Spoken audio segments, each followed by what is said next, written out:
Welcome, Destiny. Thank you so much for making time to come on to the DaliTalks podcast. I'm really excited about this conversation because we've already had a few behind the scenes talks, and we had that live. That was so good. And I wanted to invite you on to educate us. There are a lot of parents, especially in the Latinx community, who have no idea like what they should be learning about LGBTQ community or their kids. And so you are the perfect person to help us because you're a teacher and you're just very immersed in this. So tell us a little bit about what it is that you do and a little bit about yourself. Okay, well, thanks for having me. So I'm Destiny Clarke. I am an LGBTQ inclusive coach. I'm a former middle school and high school teacher. I taught in secondary public schools for almost 10 years. And now I work full-time to help teachers, caregivers, community leaders, and school personnel tips on how to be more inclusive in the classroom. And not just for LGBTQ students, but that is my kind of like niche and area of expertise. I am also part of the LGBTQ community myself.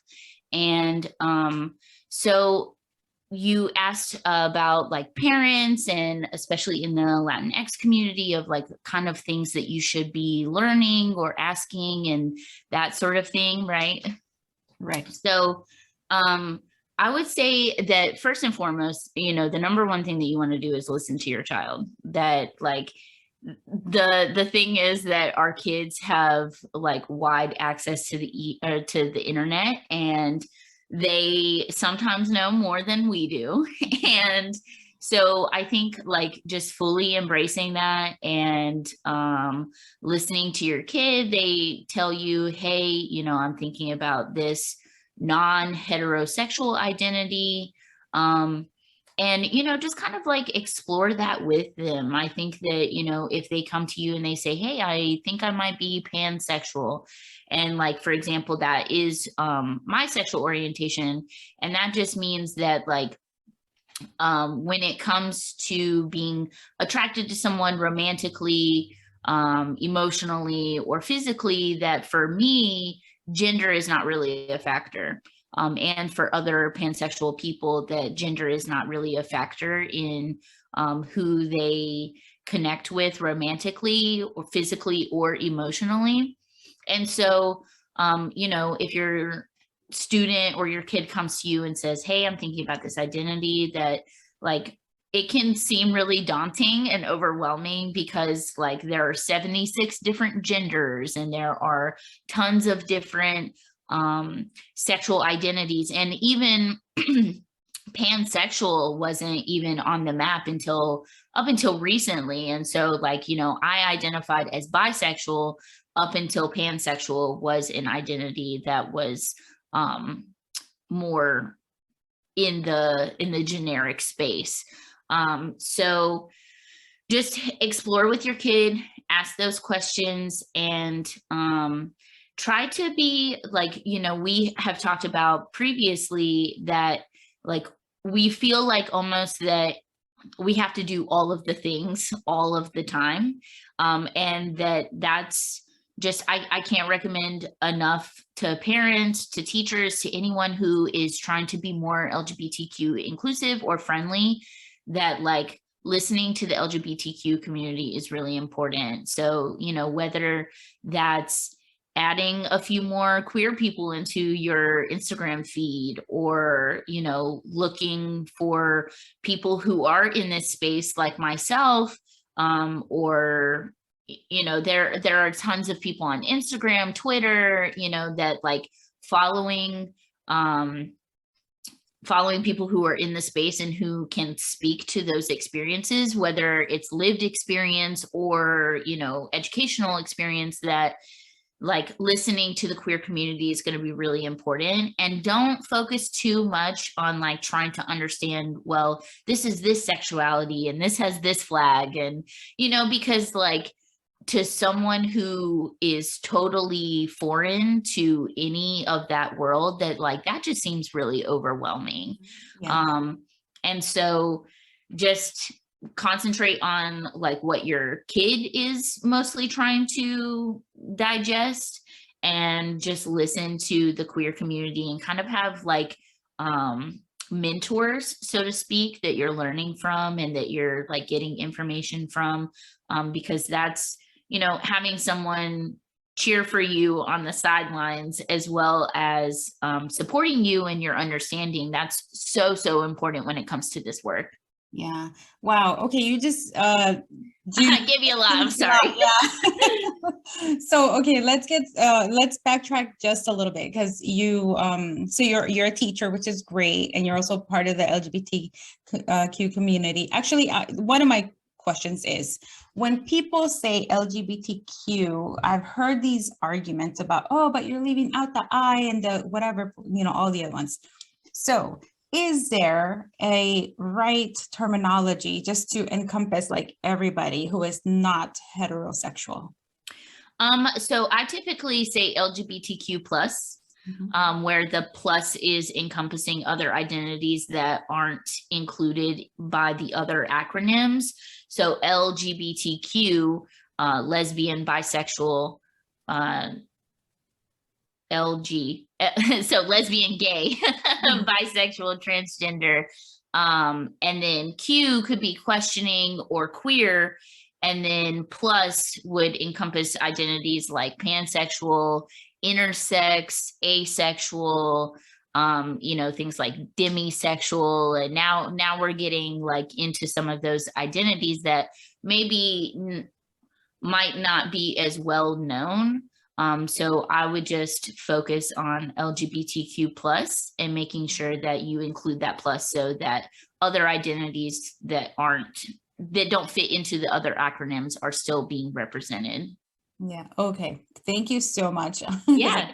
I get that a lot. And I too use LGBTQ plus, sometimes LGBTQIA, you know, plus, or, you know, it's just I've noticed some people get offended depending on which one you use. And I think that overall, you know, the main thing here is that you're trying to, you know, be sensitive or aware of including everybody.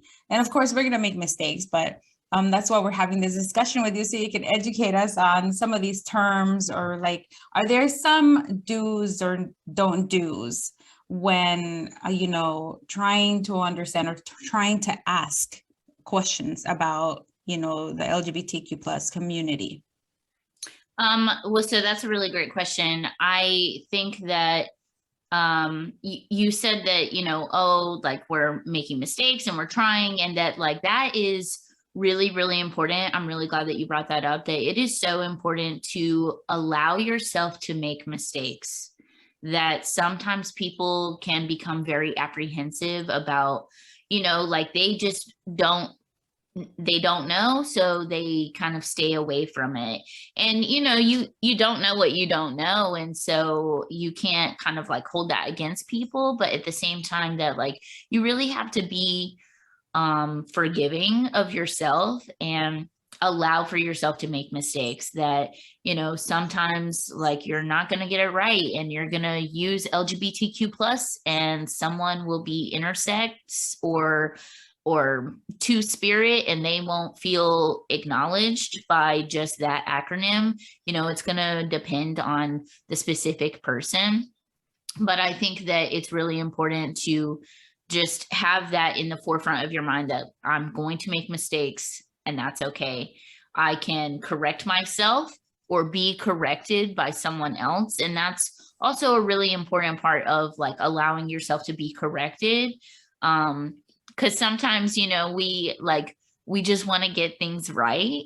And so either we don't do it or we do it wrong. And then like there's almost this like defense that comes up for us, like, you know, because in your mind, you tried really hard, you did all this research, like you're trying to say the right thing, and then you still didn't do it correctly. And you know, that like just be open to being corrected by people in the community who have different preferences. But in general, that some do's and don'ts, that's because that's what you asked. So I would say try to keep your language gender neutral. I think that sometimes we don't realize how gendered our language becomes, especially when we're like greeting a large group. We say, oh, good morning, ladies and gentlemen.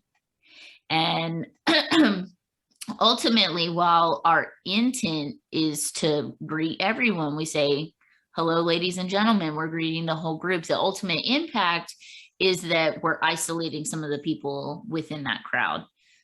There are people who are non-binary, and meaning that they don't identify as a man or a woman. And so, you know, they're kind of left out. What about the greeting for them? So, you know, an alternative could be like, good morning, everyone. Mm-hmm. And, you know, I'm from the South, so we say y'all all the time. And I just say, okay, y'all, like, how are y'all doing? Just to keep it neutral. And then another do would be to share your pronouns. And so this is an example of how I make mistakes, that when I introduced myself, I said, hey, I'm Destiny Clarke. I didn't include my pronouns, so I can do that now. I'm Destiny Clarke. I use she, her pronouns.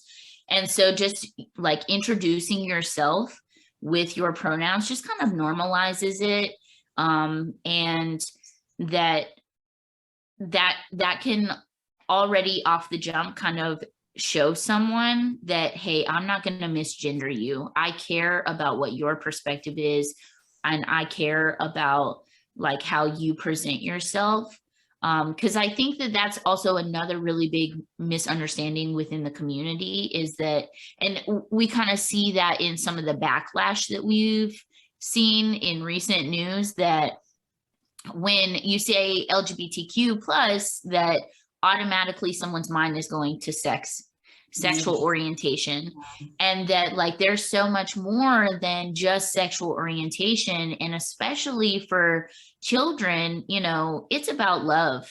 That's what relationships are. That like, you know, we're not pushing any kind of like agenda or have any ulterior motives, but that sometimes people's lack of knowledge and misconceptions, especially in the media, and you know, just from like growing up, you know, my mom was born in the 70s, and so she lived through the 80s when we had the AIDS epidemic, and that like, you know, the world looked very different, and the way that we treated people within the community was very, very different from how it is now. So I think that like kind of disrupting that narrative and moving towards a more inclusive environment will help people kind of get away from just thinking that it's about sex, because there at the end, LGBT meaning transgender. So now we're having a conversation about gender versus sex. And when I say sex, I'm talking about biological sex.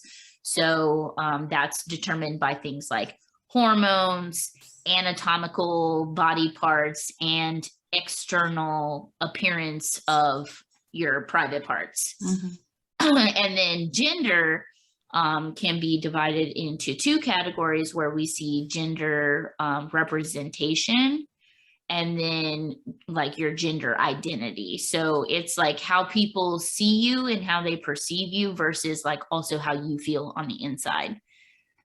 Yeah, I'm so glad that you mentioned that, because I think that people really don't understand that. I remember the very first time my daughter came home and she said, hey, my friend is being mocked and people are calling him horrible things, and they were questioning his sexuality. He was at the time 7 years old, and they were calling him a transsexual. And I remember having that discussion, like, what is a transsexual? Well, what is a transgender? What's the difference? And I had to go look it up because I wasn't very, well educated. I'm like, oh yeah, wait a minute. What? There's two words now? I thought it was just trans. Well, trans what? So it's important to just know those differences between the gender and the sexuality. And also the other thing that I love that you pointed out is people always think of sex like having sex, or just like when you hear the word consent, like my friend Rosalia, she teaches parents to teach their kids about consent. So people are like, consent, but they're little. What do you mean? Like, well, people refer that to like a sexual relationship, but it's not just about having sex. It's about many other things, like allowing somebody to hug you, allowing somebody to invade your, personal space, whatever, however you define that. So thank you so much for mentioning that. So when you're, having this conversation with kids about, the do's and the don'ts, is there a go-to resource that you recommend for parents where they can, if they don't have the answer, they can go and look it up there, like a reputable, I can't say that word today, a reputable, a reputable, a reputable website where they can go and get some answers if they don't have you, at they can't call Destiny. So let's go somewhere on the Google. Yeah. So there are a lot of different like organizations and especially nonprofits that are really great for LGBTQ youth and for parents. One that comes to mind is the Trevor Project. They work very heavily with suicide prevention of LGBTQ youth because unfortunately LGBTQ youth, as we know, the numbers of bullying and suicide ideation or attempting suicide the numbers are really high. And we see that amongst LGBTQ youth, primarily because of some of that bias-based bullying and homophobia that we do see in school environments. So the Trevor Project is a really great resource for parents. Also, I would recommend my friend, her name is Rebecca Miner. She is a licensed social worker, and she does a lot of work with parents, especially parents who have children who are transitioning, kind of like helping the parents and the child kind of like go through that and have someone to digest. So she's a really great resource. And again, it's Rebecca Miner, as well as my friend Chris. They use they, them pronouns, and they have a podcast called Allyship is a Verb, and also have an Instagram page, Gender Sexuality Info. And so, there are lots of people from different angles kind of doing this work. Like the two of them are social workers, and then you have someone like me who was primarily in schools. So that's where my experience comes from. But definitely the Trevor Project and Rebecca and Chris are all really great resources. Awesome. Yeah, I'm familiar with the Trevor Project because when I was in school, and mind you, my degree is in women and gender studies, so I do know some of the answers to these questions, but I don't know it all, of course, because there was so much. And I remember learning about the Trevor Project back then, as well as the Victory Fund. And I'm mentioning that because the Victory Fund is an organization that helps people who are in the LGBTQ plus community who are running for political offices.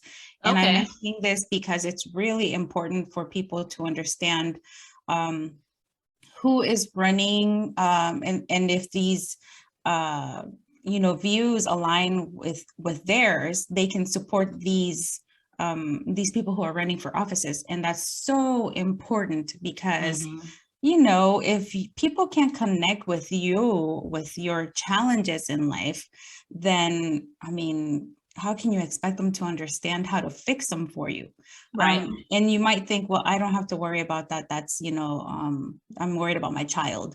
But these people can pass legislation or push for it or influence or do something, right? Such as something that you mentioned to me, which is the fact that a lot of anti-bullying policies in schools exclude LGBTQ plus students. So can we talk a little bit about what you've noticed in these policies?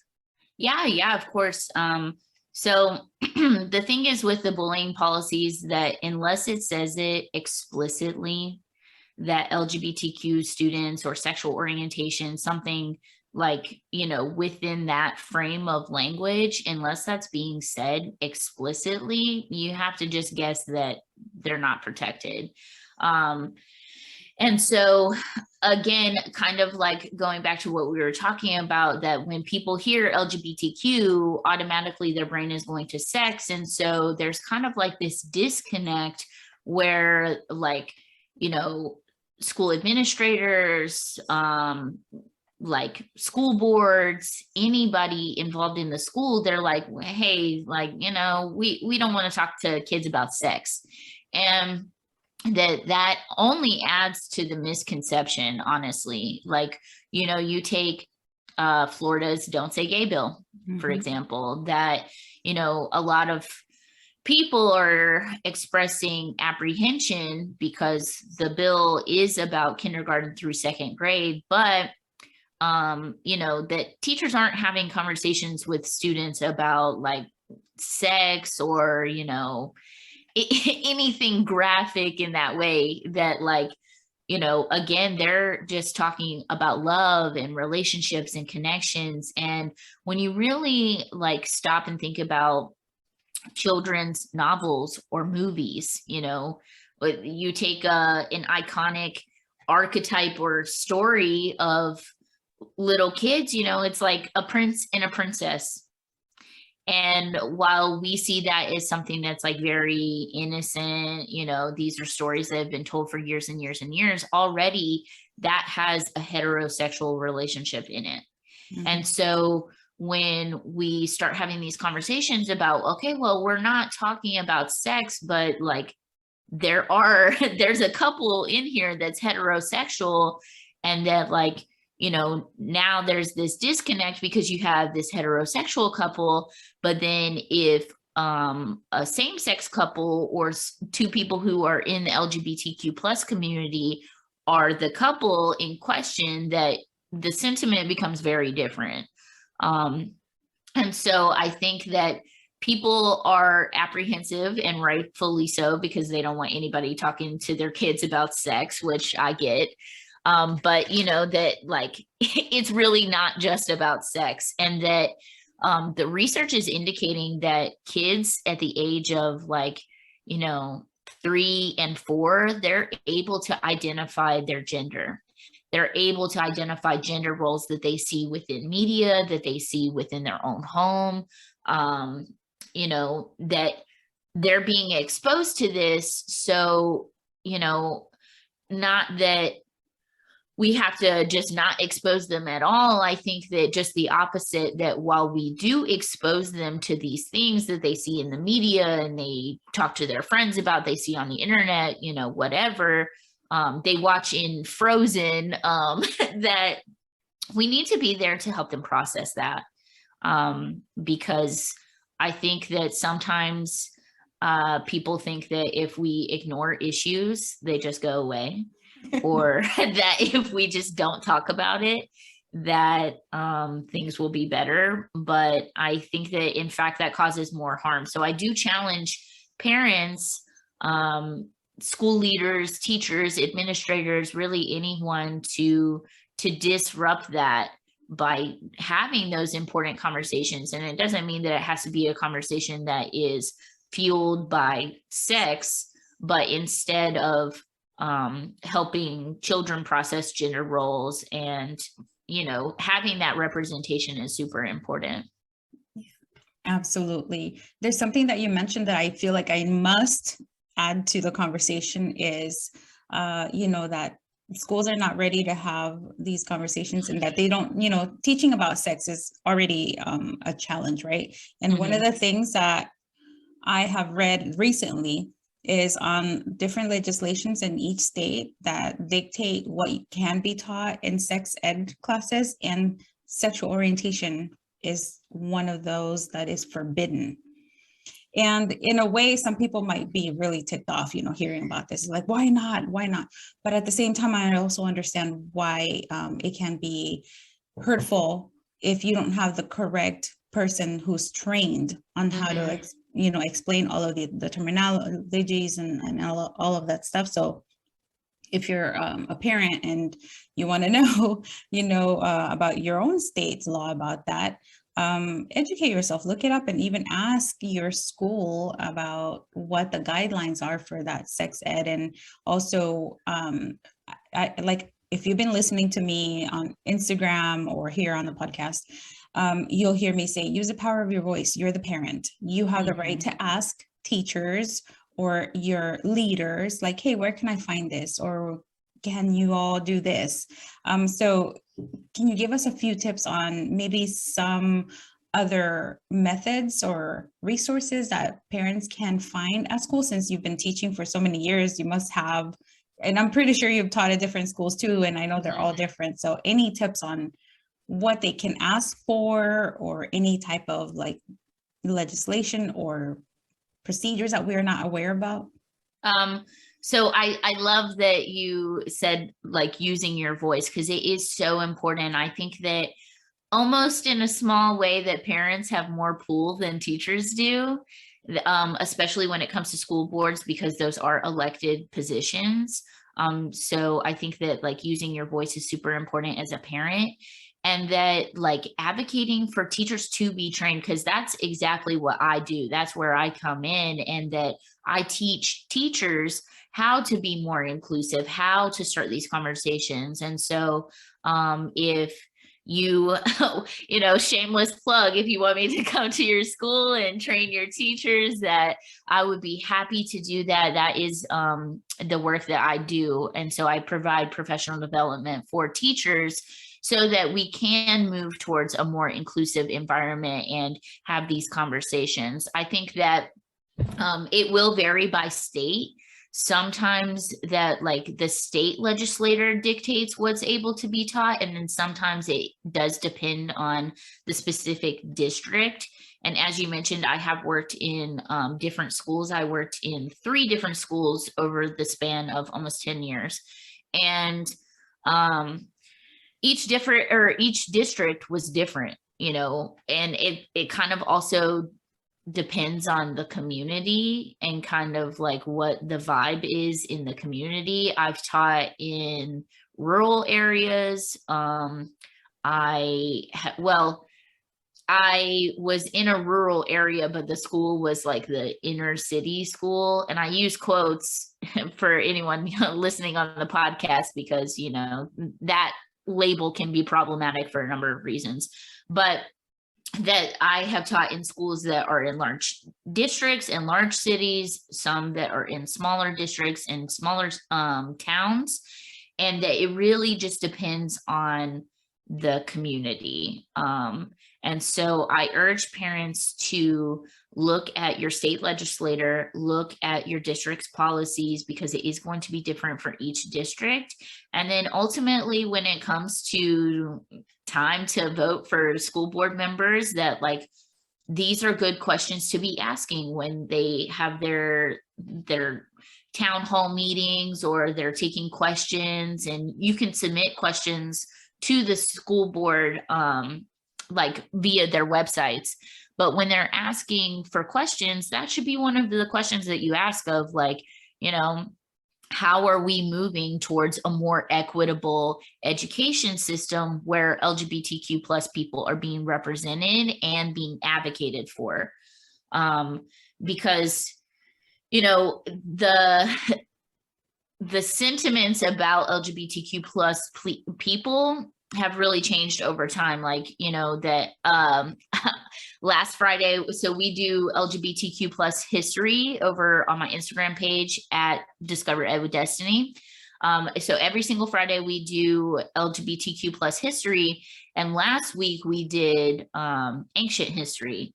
And so I just was talking to my followers about how, like, there weren't even words to describe some of the things, like, non-binary and like just men being in relationships where with men just was a relationship. Like, it was very normalized. And so, we really don't see a lot of anti-LGBTQ plus sentiment and ideas until we see the the rise of Christianity. And that's a whole nother chat for a whole nother day.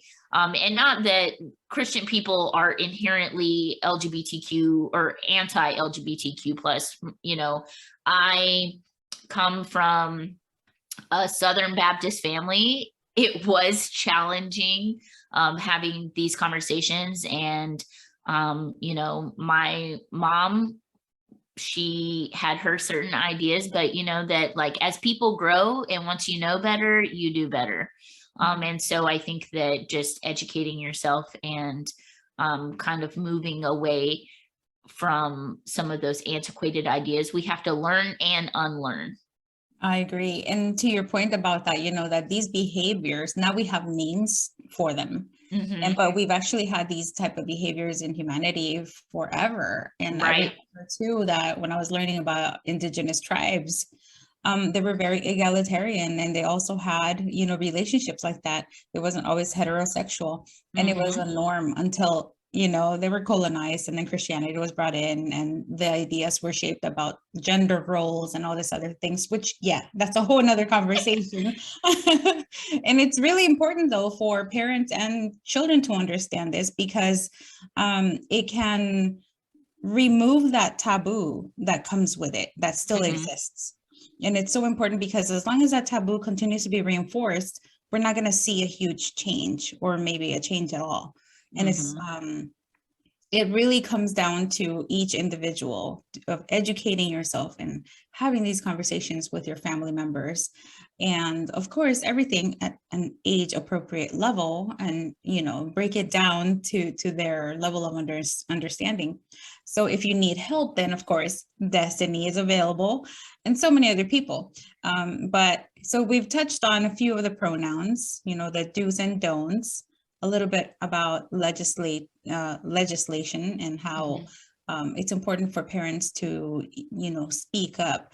And of course, like I always tell parents, use the resources that you have available at school to get what you want. So like Destiny was saying earlier, she's available to come into your classrooms or to your schools and educate parents as well as teachers. And I love that. I'm so glad that you mentioned that, because there's this thing that I hear a lot of, oh, teachers get too much PD, too much professional development. Or they say they get useless professional development, where it's like the same thing being repeated over and over and over. So can you give us a little bit of insight of what these look like, so that parents understand, you know, how it can look or how it should look?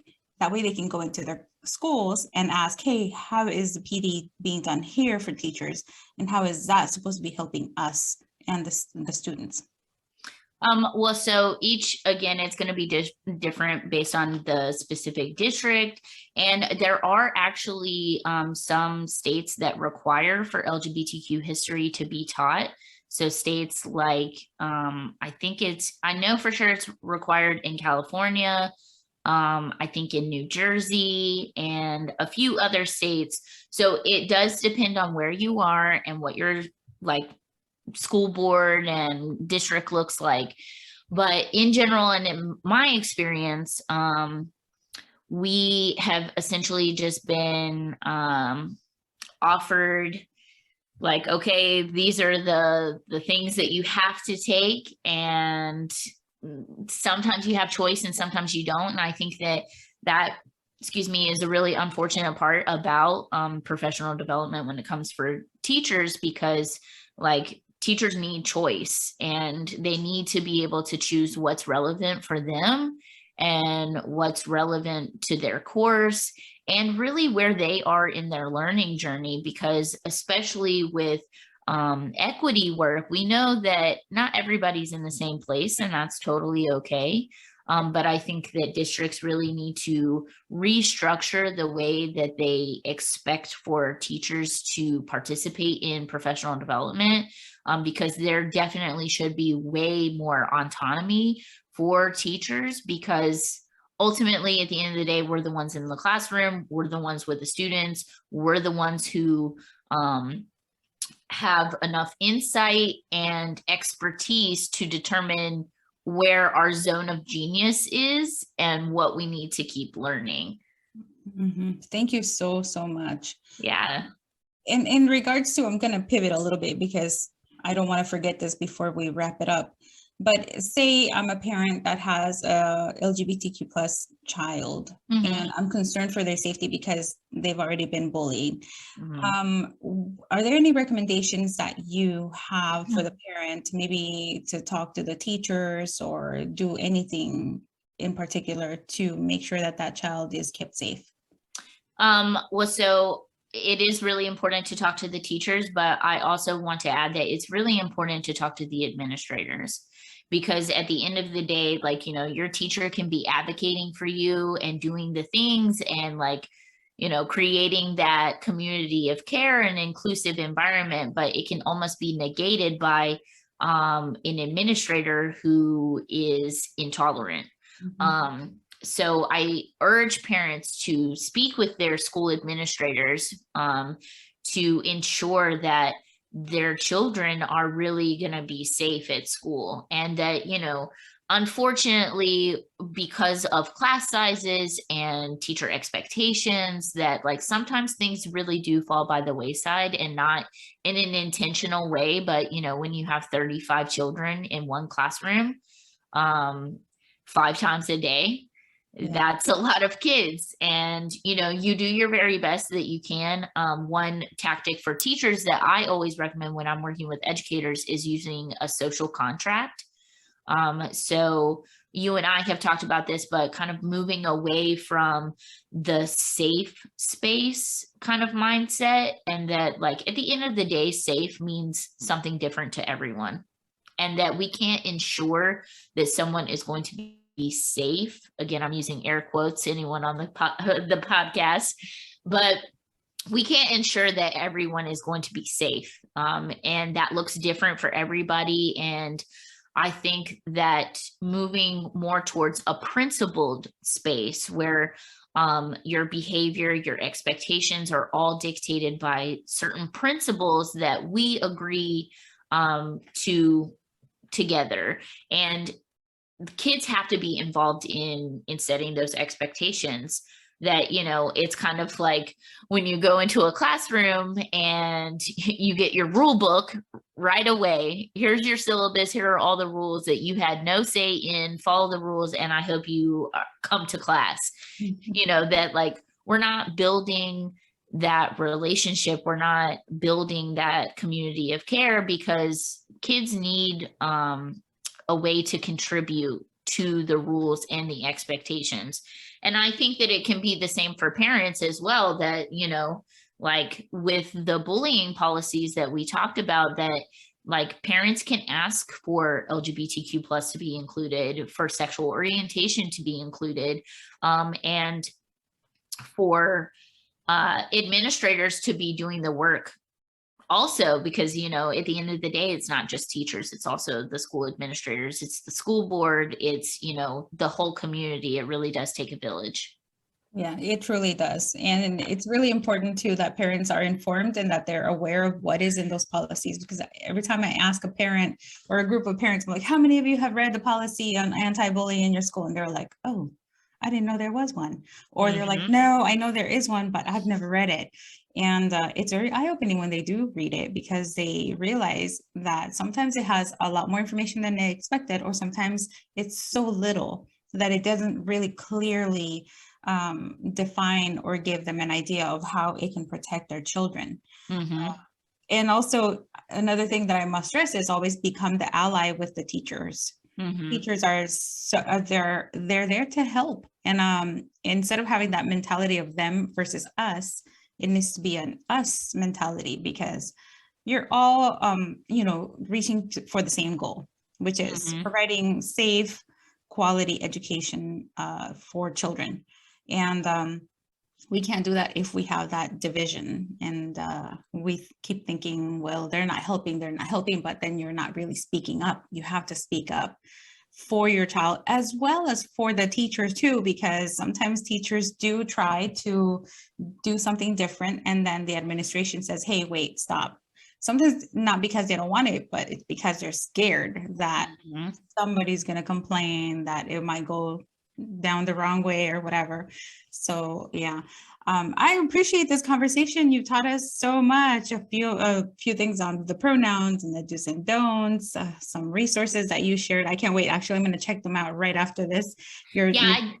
I did want to add that another really great resource, at least here in North Carolina, I'm not exactly sure how far their impact goes, but there's an organization, it's a nonprofit called El Futuro. And so it's primarily for Latinx families, and it helps with it's like a mental health organization.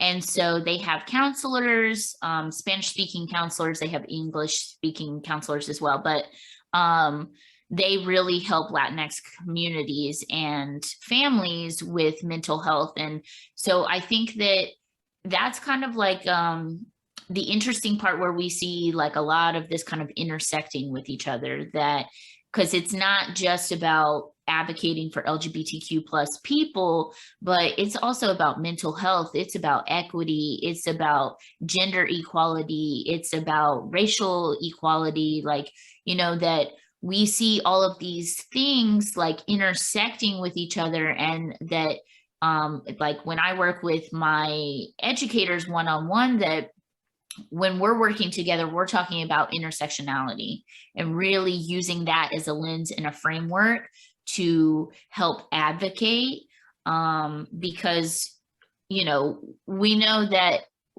we have multi-layered identities, and some of those identities face more marginalization than others. And so when we take it from just one intersectionality approach of advocating for all, then I think that we will get much more done rather than just advocating for specific groups individually. That's a great point. Thank you for mentioning that. Yeah. And lastly, you have a really nice package that you sent me as a resource to share with my parents, and I want to make sure that we mention that here. And it is some tools, right, that they can buy on Teachers Pay Teachers. Can you tell us a little bit about that? Yeah, sure. So obviously, because it is on Teachers Pay Teachers, it's more geared towards teachers, but I think that it serves as a really great resource for parents as well. So it's a gallery walk, but you could also use it just as like kind of a talking starting place. So the questions that are included ask things like, what is bullying? How do we know when something is bullying and when it's not? Like, how do we define that? And kind of going back to our conversation of setting those expectations, that if students know what the expectation is, they are able to meet the expectations. And so, like, you know, especially when I worked at the middle school, like, and, you know, I worked with older kids because I taught high school and I taught middle school. But, you know, when we're having conversations about bullying, because at first I made the mistake of thinking, oh, they know what that is. I don't have to explain it to them. And I think that that's a really big misconception, that especially with teachers and parents who have older students, that they think like, oh, I don't really need to have this conversation. But the truth is that, like, if we're not having that conversation, they're getting insight into what that is from somewhere else, whether that's the internet, they're experiencing that themselves, they're seeing it with their friend, but that we have to kind of help them process that and help set what is bullying and what's not. Also included in there is like just some prompts about how we can combat bullying, bullying prevention, and just really starting those conversations. And I think that it would be a really good conversation piece for parents to maybe start that conversation with your kids and then send them to school and let the kids do the advocating. Because also another like really important part in that gallery walk is also teaching about self-advocacy. Because, you know, as much as we love our babies and we want to protect them as much as we can, at the end of the day, we also have to teach them to advocate for themselves. And so that's a really important lesson that can help students understand what it means to advocate for themselves, what it means to actually like experience bullying, what that is, how it's defined. And so I think it's a really great resource for both teachers and parents. I love that. Thank you so much. You make such a great point about the older kids. I think that a lot of parents underestimate the fact that they don't really know what bullying is, because if they're not being taught in elementary school, how do you expect them to just learn the accurate definition and see the symptoms when they get older? I mean, we all kind of have an idea of what it is, and most people always go to the physical bullying, you know, somebody getting punched. Mm-hmm. But then there's all these others, which I am not going to get into because it's a whole nother podcast. but yeah, thank you so much for sharing the research. And just let's get to the fun part. I have a few questions just to get to know you a little bit. All right. So since you're a teacher, these are teacher related. So can you share with us what has been one of your most favorite memories as a teacher? Oh, that's so hard. I have so many good memories. That's good. Yeah, it's hard to choose. I think that overall teaching was really, really great. I loved being in the classroom full time. I really enjoyed the middle school more than I thought that I would. Like, I feel like my entire career, I was like, oh my God, I could never teach middle school. And then when I finally went to middle school and kind of like saw the difference between teaching high school and teaching middle school, that like really I loved middle school because they're just like so awkward, but like they still want to make their teacher happy, but also like they're too cool to care. And so I really enjoyed middle school. And I think that just that shift in age really allowed for me to see that a lot of the struggles that my students were facing in high school, a lot of those issues really stemmed from middle school.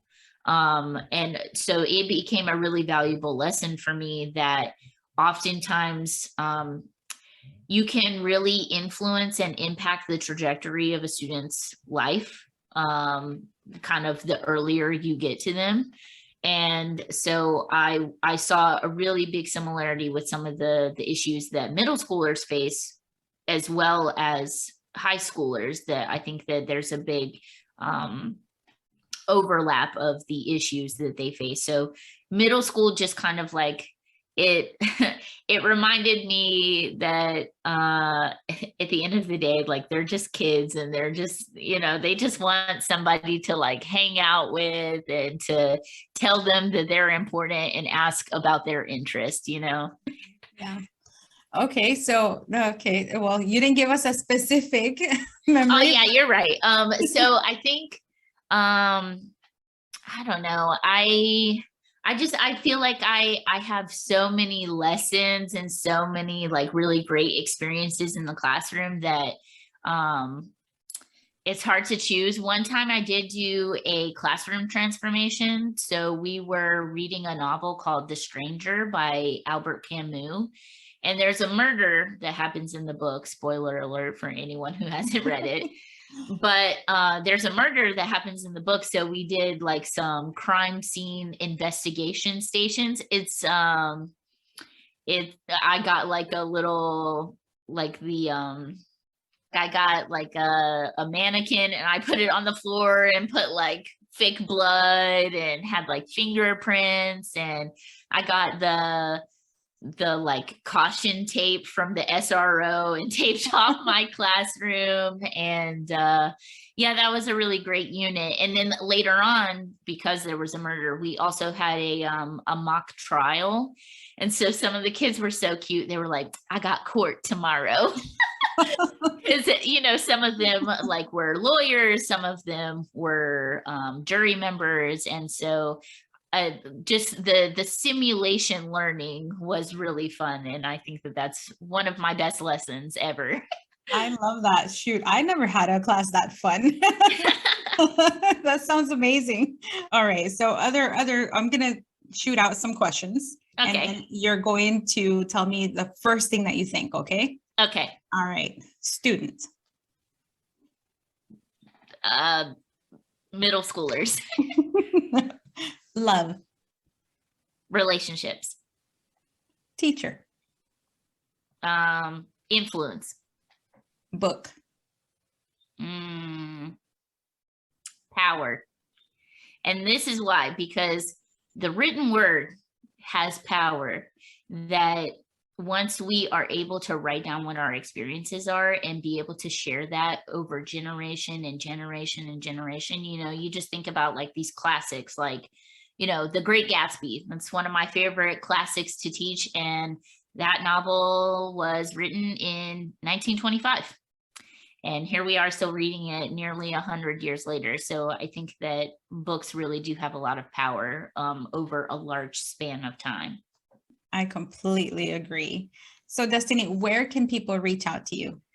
So you can reach out to me via my website. That is discoveredwithdestiny.com. You can also find me on Instagram. It's the same handle, discoveredwithdestiny. You know, mostly Instagram is like where I hang out. That's where I am most active. I also have a blog and a book club. So if anyone is interested in reading that written word and those experiences, I do have an LGBTQ plus book club. It's $10 a month and we get to read with each other. We just read Simon versus the Homo sapiens Agenda. And this month we are reading a novel called Juliet Takes a Breath, which is super exciting. It takes place in the Pacific Northwest.